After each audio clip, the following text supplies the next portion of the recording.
ആകെ കൂടി ഒരു 2 മീറ്റർ തുണിയുണ്ട്, ഞാനും ഉണ്ട്. അപ്പം മോളെന്നോട് പറഞ്ഞു ഒരു ആലിയ കട്ട് കുർത്തികൾക്ക് തയ്ച്ചു കൊടുക്കുമെന്ന് കേട്ടോ. അപ്പം ഞാനിതുകൊണ്ട് എങ്ങനെ അഡ്ജസ്റ്റ് ചെയ്യാമെന്ന് ഇങ്ങനെ നോക്കിക്കൊണ്ടിരിക്കുകയാണ് കേട്ടോ. പിന്നെ അവൾ പിൻട്രസ്റ്റ് ചെയ്യുന്നൊരു മോഡലൊക്കെ എടുത്ത് എനിക്ക് കാണിച്ചു തന്നു. അപ്പോൾ ഞാൻ വിചാരിച്ചു ഒന്ന് ചെയ്ത് നോക്കാം. അവൾക്ക് പിന്നെ സൈസ് കുറവാണ്, അപ്പോൾ അതുകൊണ്ട് നമുക്ക് വലിയൊരു ബുദ്ധിമുട്ടില്ല. എന്നാലും ജോയിൻ്റൊക്കെ വെക്കേണ്ടി വരും കേട്ടോ. അപ്പോൾ ഞാൻ അങ്ങനെ ഇന്ന് കഷ്ടപ്പെട്ട് ഇങ്ങനെ നോക്കുക എവിടെ നിന്ന് എങ്ങനെയൊക്കെ കുറയ്ക്കണം, തുണി എവിടെ അഡ്ജസ്റ്റ് ചെയ്യണമെന്നൊക്കെ കേട്ടോ. അപ്പോൾ അതൊക്കെ കഴിഞ്ഞ് നമുക്ക് ചെയ്യാൻ തന്നെ വിചാരിച്ചു. അപ്പോൾ നമ്മൾ ചെയ്ത് നോക്കാണ് കേട്ടോ.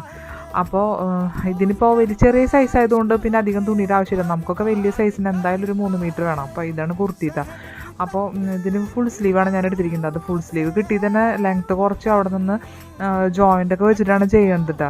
കുറച്ച് കഷ്ടപ്പാട് സഹിച്ചാലും വലിയ കുഴപ്പമില്ലാണ്ട് തരക്കേടില്ലാണ്ട് എത്തിയെന്ന് വിചാരിക്കുന്നു. പിന്നെ മോൾക്ക് പിന്നെ ഇതിൻ്റെ നെക്കിലൊക്കെ വല്ലതൊക്കെ ചെയ്യായിരുന്നു. പക്ഷേ അവൾക്ക് ആ നെക്കിലൊന്നും ചെയ്യുന്നതൊന്നും വലിയ ഇഷ്ടമില്ല കേട്ടോ. സിമ്പിളായിട്ടാണ് ചെയ്യുന്ന താല്പര്യം.